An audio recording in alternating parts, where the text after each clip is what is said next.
Hello katangay. Alam mo pag OFW ka, hindi naman masama na tumanggi. Pag meron kang kamag-anak na nagsasabi sa'yo, "Musas may kwarta mo asan, pwede kang patublian mo yuta tanggasos." Di ba? Hindi naman masamang magdamot.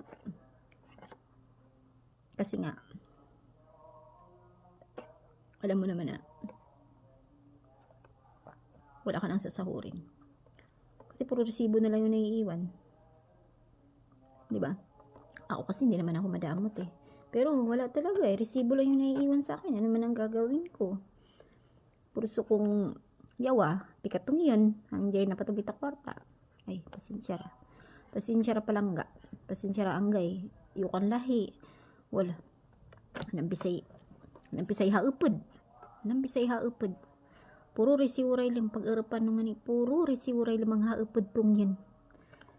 Masasaningan mo ito yung pagbukli, anda, yung pagbukli talaga palangga, anda talaga yung naupad.